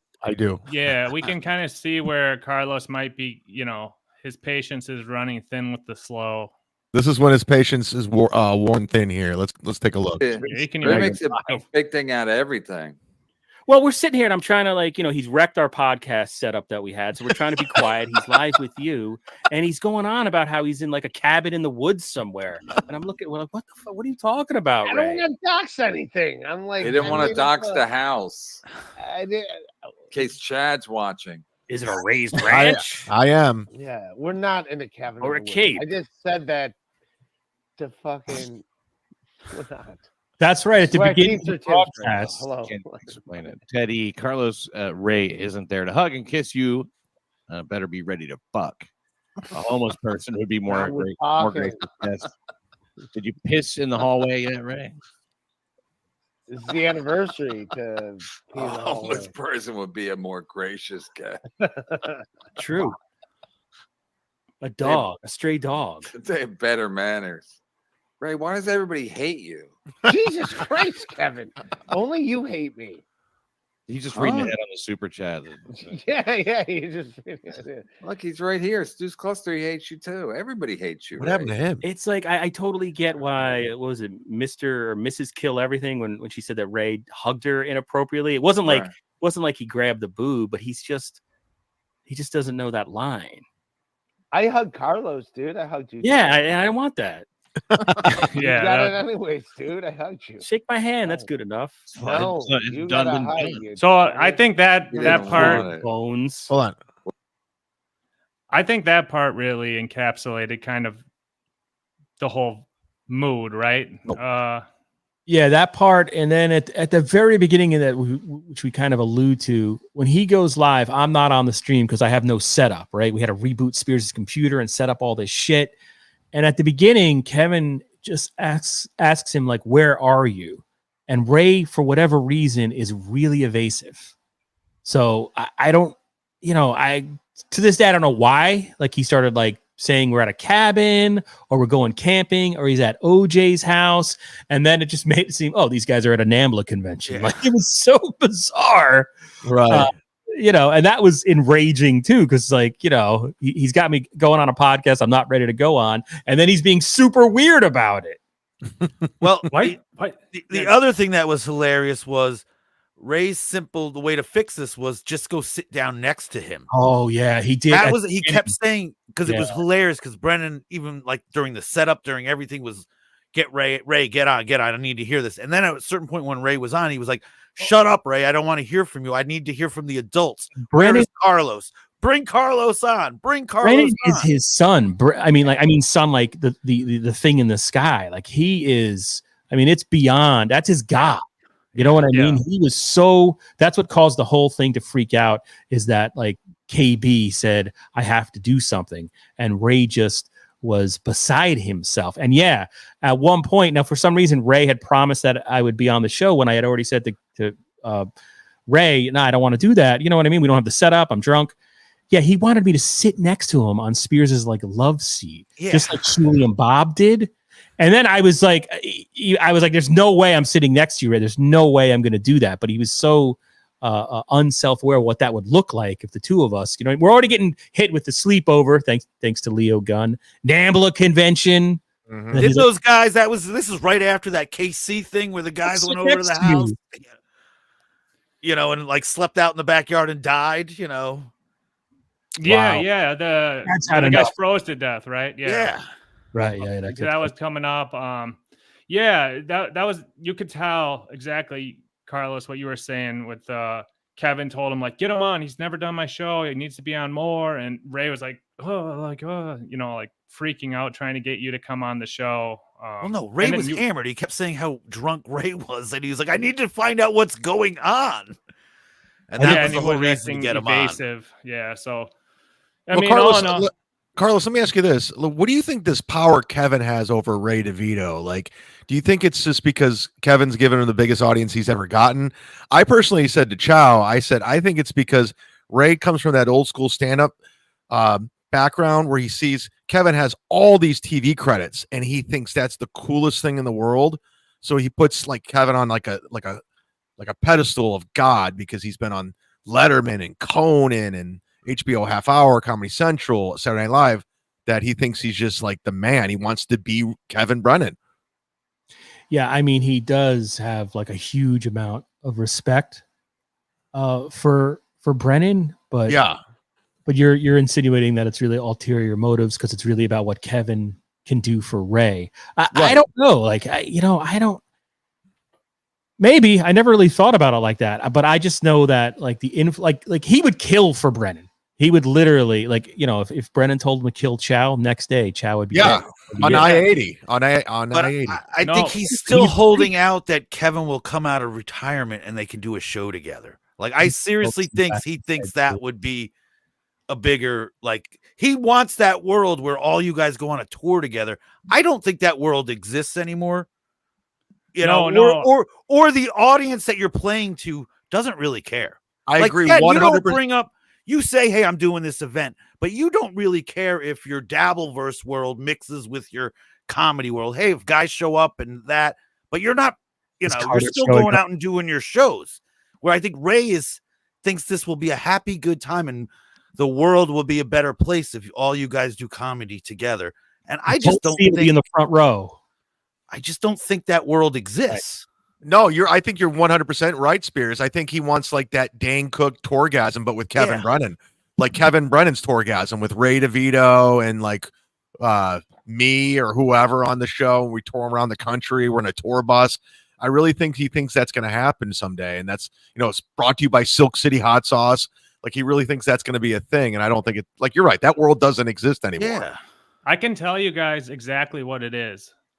So Ray has referenced this many times that Kevin attended a filming of his special and afterwards in earnest said, hey, what's wrong with you? You're actually really funny. In earnest. Like, and gave then him 2 years later respect- wished him death and everything else. So but like that saying of like in earnest, as a nice guy, as a good guy, telling Ray, hey, you're a good, funny comedian, is imprinted into Ray's brain that hey, like he respects me as a comedian and he's levels above me, so he's my guy forever or whatever. Yeah, and Kevin's an OG, like, whatever, Kevin's like before like comedy, before I even start, I knew who Kevin was just from around. He was in New York. Everyone knew who he was. He was like a guy.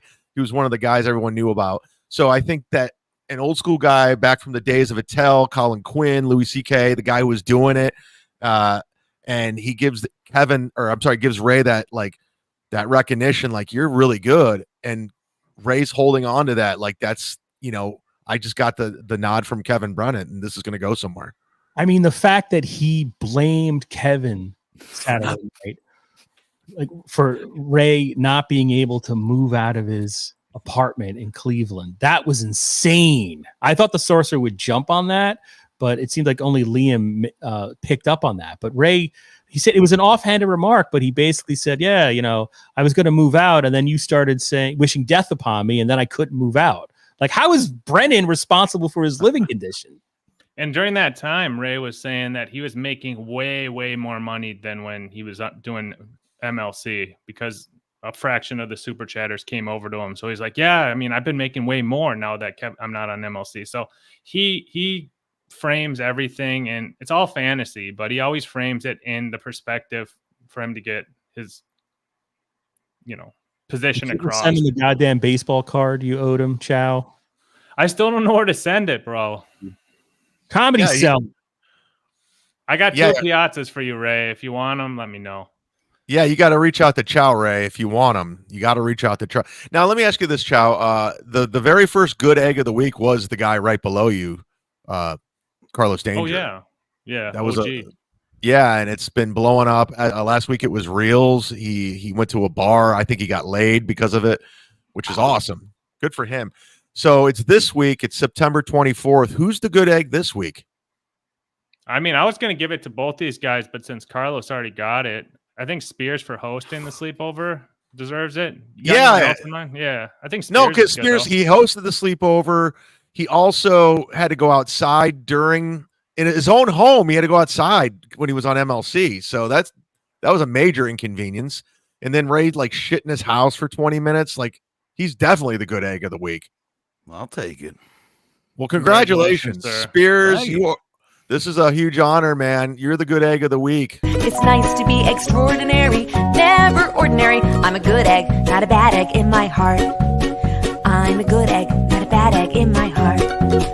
I'm a good egg, not a bad egg in my heart. You're a good egg. You're a good egg. Squash. Put that on your IMDb.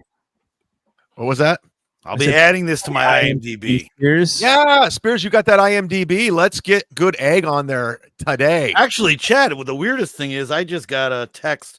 I'm supposed to do a podcast, a horror-related podcast, and a guy just texted me. He's like, "Are you on Chad's show right now?"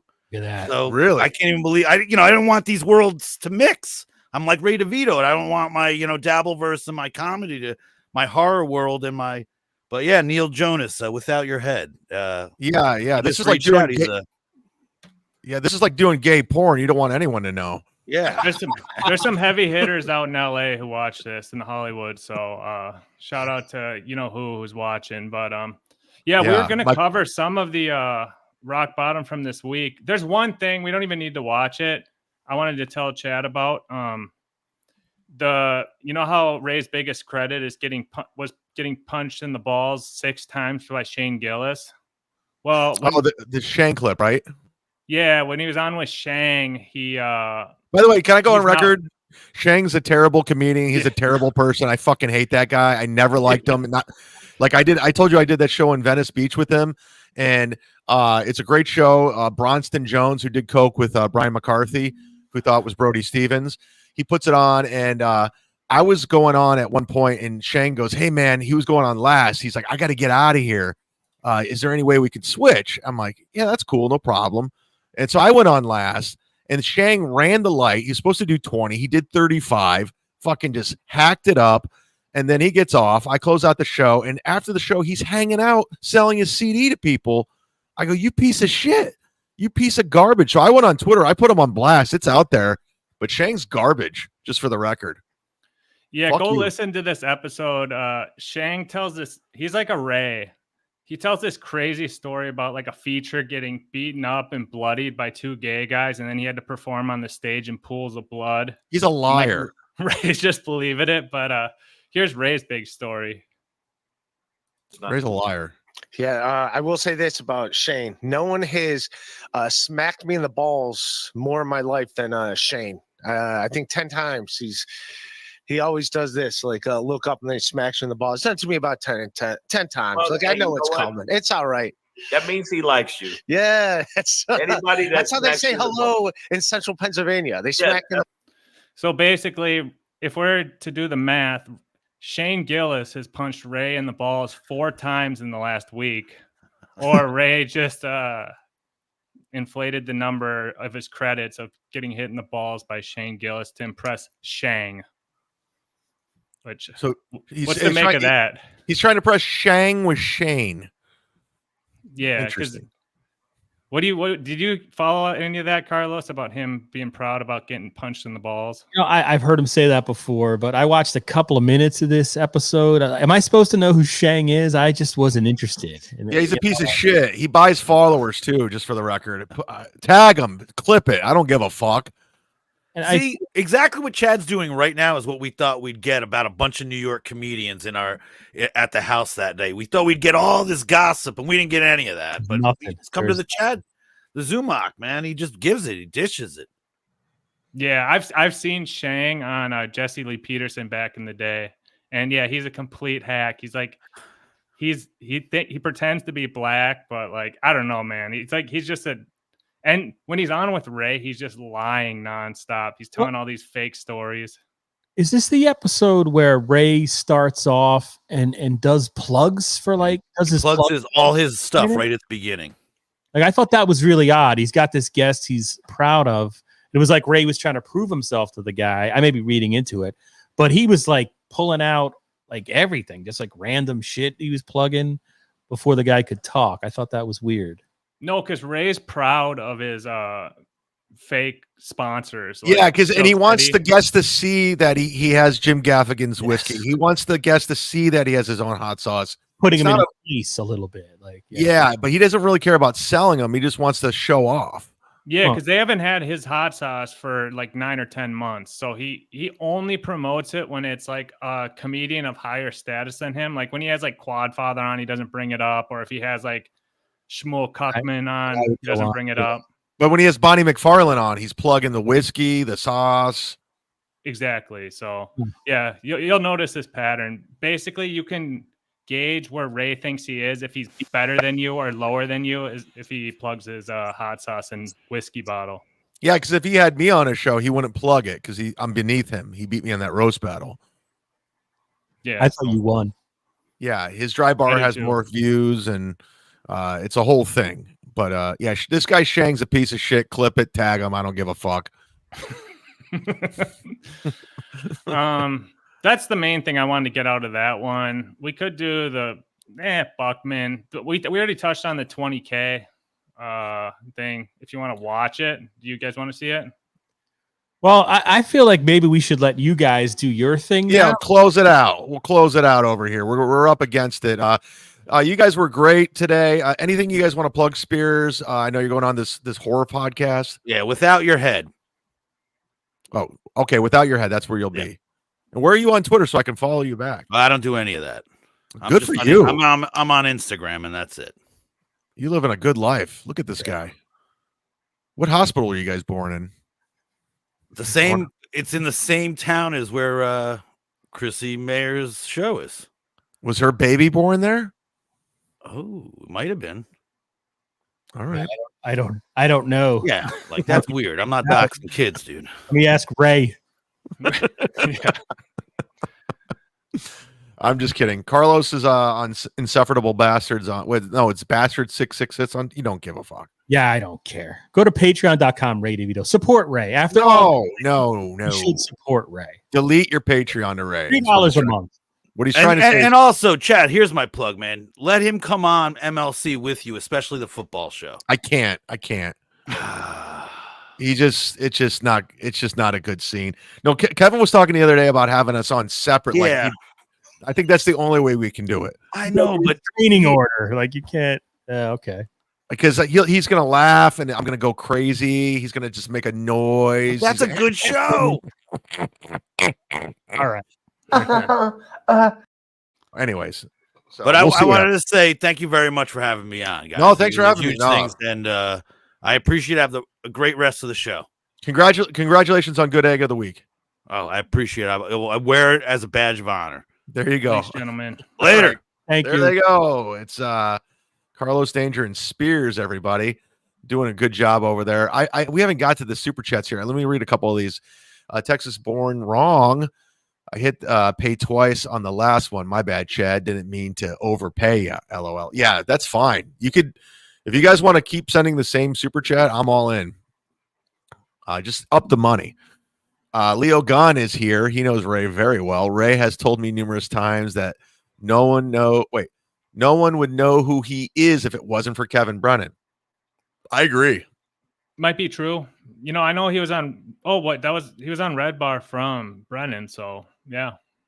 No, his whole audience came from Brennan for the most part. I mean, I think he had a few strikes from Keith and the girl, but for the most part, it's all been Kevin Brennan. Scheckler here. There's a better chance of Brennan going on tour with me just to stick it to Ray. He's not wrong. I can see that. Timothy L. I'll serve you ass like John McEnroe. Is that a Beastie Boy lyric? Sounds like something Mike D would say. Cousin, it says, Chad did good tonight. Give the dude a like. Yeah, hit the like button or Ray wins, everybody. Yeah. So what do you want to get into before we roll out of here? I don't know. I don't think those other two episodes. There's not much. I mean, there's one thing where Ray tries to sell his baby pictures. He talks about it with Buckman. But yeah, I think we could close it out. I think it was a good episode with those guys. Yeah, I mean, yeah, we brought action. Every week you don't know what you're going to get. Sometimes you get surprise guests. Sometimes you don't know what's going to happen on the Ray Duh-Vito show. That's why it's the hottest show on the internet right now. And of course, I want to thank our sponsor, Planet Fitness. Use the promo code Shark or Mud Shark, and you can get a percentage off your membership in select locations. Got to ask around. But Chow, is there anything you want to plug before we roll out today? Nah, man. Just next week we got another good episode with a couple more special guests. A banger, as they say. What the kids would say, a banger. Go check out Franklin Scheckler's video. Subscribe to his channel. He's doing amazing work over there. And just know every time you watch a Franklin Scheckler video, Ray's seething. He's mad. And that's should be your motivation. That's why I watch it every time it pops up on my screen. So thanks again to the great Franklin Scheckler. This has been a great show. This is the Ray Duh-Vito show. I think it's episode 20 in the books, right? That's it, bro. 20 up. All right. We'll see you next week. This will be up on Patreon. Sign up to Patreon, patreon.com/sit-down Zumock. For Dr. Chow, it's the Mud Shark. We're out.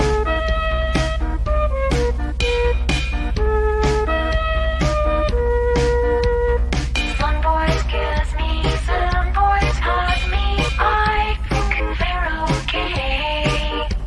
If they don't give me proper credit, I just walk away.